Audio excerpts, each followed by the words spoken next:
दिसंबर 2025 में Trump administration ने national security strategy की घोषणा की और उसके बाद 3 जनवरी 2026 को वेनेजुएला में सफलतापूर्वक सैनिक हस्तक्षेप के बाद सत्ता परिवर्तन किया गया और इसके बाद प्रेसिडेंट ट्रंप का ध्यान ग्रीनलैंड की तरफ गया है। इस तरह से ग्रीनलैंड एक बार फिर से स्पॉटलाइट में है। प्रेसिडेंट ट्रंप ने स्पष्ट कहा है कि ग्रीनलैंड के संबंध में उन्हें कुछ करना पड़ेगा। प्रेसिडेंट ट्रंप को डर है कि यदि यूनाइटेड स्टेट्स ऑफ अमेरिका ने कोई एक्शन नहीं लिया तो रसिया और चाइना इस पर अपना कब्जा कर लेंगे। इसलिए आज के वीडियो में हम लोग ग्रीनलैंड के ज्योग्राफिक और स्ट्रेटेजिक इम्पोर्टेंस को जानेंगे। यूएस के लिए ग्रीनलैंड इतना महत्वपूर्ण क्यों है, इसका विश्लेषण करेंगे और भारत के लिए यह किस प्रकार से रेलेवेंट है उसके ऊपर भी हम लोग बातचीत करेंगे। लेकिन इन सब से पहले हम लोगों को ग्रीनलैंड के ऊपर डेनमार्क के शासन की ऐतिहासिक पृष्ठभूमि को संक्षेप में समझना आवश्यक है। तो चलिए हम लोग वीडियो को शुरू करते हैं। मैं मनीष कुमार हूँ, आप सभी का मेरे चैनल पर स्वागत है। ग्रीनलैंड के ऊपर डेनमार्क का शासन लगभग 300 वर्षों से चल रहा है। यद्यपि ग्रीनलैंड करीब 3000 किलोमीटर डेनमार्क से दूर है। 1814 में डेनमार्क और नॉर्वे अलग अलग हो गए, लेकिन उसके बाद भी डेनमार्क का ही शासन ग्रीनलैंड पर चलता रहा। 1933 में इंटरनेशनल कोर्ट ऑफ जस्टिस ने डेनमार्क के ग्रीनलैंड पर अधिकार के ऊपर अपनी मुहर लगा दी। इस बीच 1916 में यूनाइटेड स्टेट्स ऑफ अमेरिका ने भी डेनमार्क का ग्रीनलैंड के ऊपर अधिकार को मान्यता दी और इसके बदले यूनाइटेड स्टेट्स ऑफ अमेरिका को डच वेस्ट इंडीज को खरीदने पर रजामंदी व्यक्त की गई। वर्ल्ड वॉर II के बाद यूनाइटेड नेशंस चाहता था कि डेनमार्क को डीकोलोनाइज किया जाए। 1953 में ग्रीनलैंड को डेनमार्क का हिस्सा माना गया और वहां से 2 सदस्य डेनमार्क के संसद में भेजे गए। 1979 में डेनमार्क में होम रूल की स्थापना हुई और यहाँ ग्रीनलैंडिक पार्लियामेंट बना। 2009 में सेल्फ रूल का मार्ग यहाँ प्रशस्त हुआ जब एक कानून यहाँ बनाया गया जिसमें कि डेनमार्क की स्वतंत्रता का ब्लूप्रिंट तय किया गया। अब हम लोग देखते हैं यूनाइटेड स्टेट्स ऑफ अमेरिका किन कारणों से ग्रीनलैंड के ऊपर अपना अधिकार स्थापित करना चाहता है। यूनाइटेड स्टेट्स ग्रीनलैंड पर अपना नियंत्रण स्थापित करना चाहता है। उसका बहुत बड़ा कारण ग्रीनलैंड का भौगोलिक और स्ट्रेटेजिक महत्व है। ग्रीनलैंड दुनिया का सबसे बड़ा द्वीप है। इसका क्षेत्रफल 2.16 मिलियन स्क्वायर किलोमीटर है, यानी यह भारत से 2/3 बड़ा है, परंतु इसकी जनसंख्या मात्र 57,000 है क्योंकि इसका अधिकांश भाग बर्फ से ढका है। ग्रीनलैंड डेनमार्क का हिस्सा है, परंतु घरेलू शासन में पूरी तरह यह स्वायत्त है। केवल फॉरेन पॉलिसी और डिफेंस डेनमार्क के हाथ में है। डेनमार्क नेटो का सदस्य है। ग्रीनलैंड की भौगोलिक स्थिति उसकी सबसे बड़ी ताकत है। इस ताकत का अंदाजा Greenland, Iceland, United Kingdom gap से लगाया जा सकता है। GIUK गैप वह समुद्री मार्ग है जो आर्कटिक ओशन को अटलांटिक ओशन से जोड़ता है। यह दुनिया के सबसे नेवल चोक पॉइंट में से एक है। कोल्ड वार के समय में सोवियत यूनियन की सबमरीन्स या पनडुब्बियां अटलांटिक में इसी मार्ग से घुसती थी और यहाँ पर अमेरिका भी निगरानी करता था।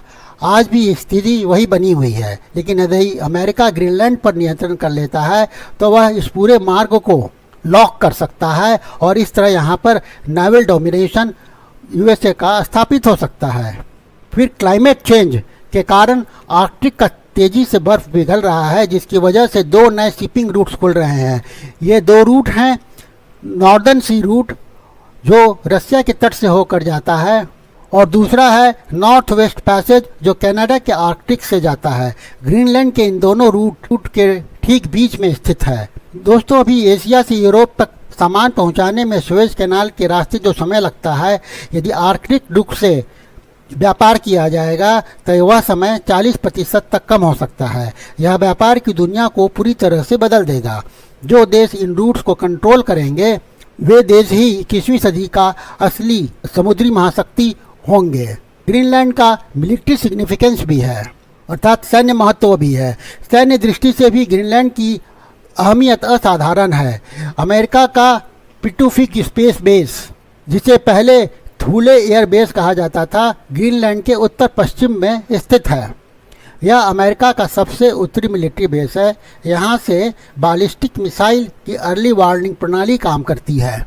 रसिया से अमेरिका को अटैक करने का सबसे छोटा रास्ता आर्कटिक से ही होकर गुजरता है और ग्रीनलैंड उसी रास्ते में आता है। लेकिन यहाँ पर प्रश्न यह है कि जब अमेरिका का बेस पहले से ही ग्रीनलैंड में मौजूद है तो वह ग्रीनलैंड पर पूरा नियंत्रण क्यों चाहता है? इसका जवाब स्केल और सॉवरेंटी में निहित है। एक छोटे बेस और पूरे ग्रीनलैंड पर नियंत्रण में फ़र्क है। यदि अमेरिका ग्रीनलैंड का सॉवरेन बन जाता है तो वह बिना डेनमार्क की अनुमति के अपनी सैन्य उपस्थिति को बढ़ा सकता है। चाइना और रसिया के बढ़ते आर्कटिक प्रेजेंस को देखते हुए ट्रंप इसे नेशनल सिक्योरिटी के लिए आवश्यक मान रहे हैं। एक और महत्वपूर्ण कारण जो यूनाइटेड स्टेट्स ऑफ अमेरिका को ग्रीनलैंड की ओर अट्रैक्ट कर रहा है वह है ग्रीनलैंड में रेयर अर्थ मिनरल्स और अन्य ऐसे ही संसाधनों की मौजूदगी। इस तरह से आर्थिक कारण भी है। यहाँ पर रेयर अर्थ मिनरल्स का भंडार है। Centre for strategic international studies और अन्य थिंक टैंक के अनुसार ग्रीनलैंड में रेयर अर्थ मिनरल्स का विशाल भंडार है। इनमें शामिल हैं नियोडाइमियम, डाइस्प्रोसियम और यूरेनियम। ये मिनरल्स इलेक्ट्रिक व्हीकल्स की बैटरीज में, विंड टर्बाइन्स में और फाइटर जेट्स और मिसाइल्स के इलेक्ट्रॉनिक सिस्टम में इस्तेमाल होते हैं। 21वीं सदी का यह नया तेल है। अभी इन रेयर अर्थ एलिमेंट्स के ग्लोबल प्रोडक्शन का 60% से भी ज़्यादा चाइना के पास है। चाइना ने पिछले वर्षों में इन मिनरल्स के एक्सपोर्ट पर रिस्ट्रिक्शन लगा दिए हैं और यह रिस्ट्रिक्शन अमेरिका के ऊपर दबाव बनाने के लिए किया गया है। प्रेसिडेंट ट्रंप को यह डिपेंडेंसी तोड़नी है, इसलिए वह ग्रीनलैंड पर नियंत्रण कर चाइना की डिपेंडेंसी को सीमित कर सकते हैं। लेकिन यहाँ पर यह भी ध्यान रखना होगा कि ग्रीनलैंड के रेयर अर्थ रिजर्व्स को एक्सट्रैक्ट करना अभी बहुत कठिन है, क्योंकि वहाँ इंफ्रास्ट्रक्चर बहुत कमज़ोर है।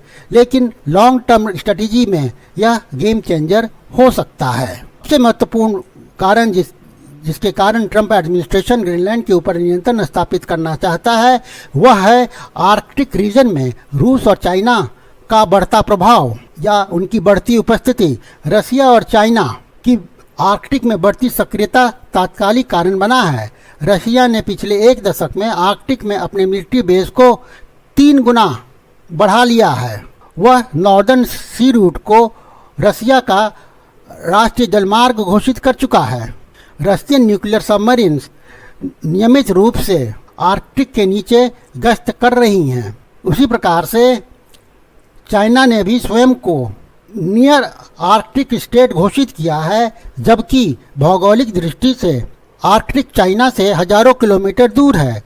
चाइना के आइस ब्रेकर्स, जिन्हें सुलोंग कहा जाता है, आर्कटिक में रिसर्च के नाम पर अपनी उपस्थिति बढ़ा रहे हैं। वास्तव में चाइना ने 1999 में पहला आर्कटिक एक्सपीडिशन भेजा था, पर 2012 से वह हर साल आर्कटिक में अपना एक्सपीडिशन भेज रहा है।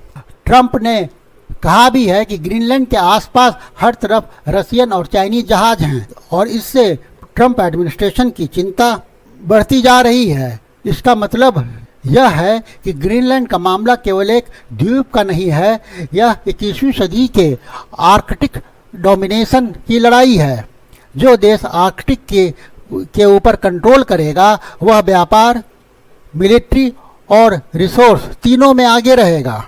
अब हम लोग यह देखते हैं कि भारत के लिए यह क्यों रेलेवेंट है। इसके पीछे 3 वजह हो सकती है। पहला वजह व्यापार से संबंधित है। यदि आर्कटिक शिपिंग रूट्स खुलते हैं तो यूरोप से भारत का व्यापार सुएज कैनाल की जगह आर्कटिक रूट से होगा। इससे शिपिंग कॉस्ट में कमी आएगी। परंतु यदि अमेरिका इन पर कंट्रोल करता है तो भारत को अमेरिकन शर्तें माननी भी पड़ सकती हैं। तो इसके 2 पक्ष हैं। पहला पक्ष तो यह है कि कॉस्ट कम हो सकता है, शिपिंग कॉस्ट कम हो सकता है, लेकिन दूसरा पक्ष यह है कि अमेरिका अपनी शर्तें भारत के ऊपर इम्पोज कर सकता है। दूसरा, रेयर अर्थ सप्लाई चेन पर भी प्रभाव पड़ेगा। यदि अमेरिका ग्रीनलैंड के रिसोर्सेज को टैप करता है तो ग्लोबल सप्लाई चेन में बदलाव आएगा, जो भारत की मैन्युफैक्चरिंग खास करके इलेक्ट्रिक व्हीकल सेक्टर को प्रभावित करेगा।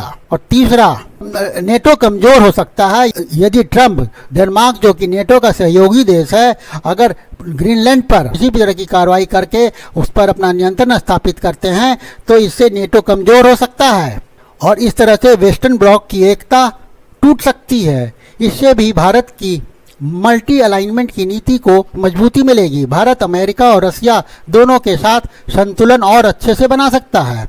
इस तरह से निष्कर्ष के तौर पर हम यह कह सकते हैं कि ग्रीनलैंड का मुद्दा एक क्षेत्रीय मुद्दा नहीं है, यह इमर्जिंग वर्ल्ड ऑर्डर का एक महत्वपूर्ण चैप्टर है। और इसी के साथ मैं इस वीडियो को यहाँ समाप्त करता हूँ। यदि आप लोगों को यह विश्लेषण अच्छा लगा हो, हेल्पफुल लगा हो, तो वीडियो को लाइक कीजिए, ज़्यादा से ज़्यादा लोगों के बीच इसे शेयर करिए, अपना कमेंट दीजिए और चैनल को सब्सक्राइब करिए ताकि इस तरह के विश्लेषण आप तक समय समय पर पहुंचते रहें। Thank you for watching.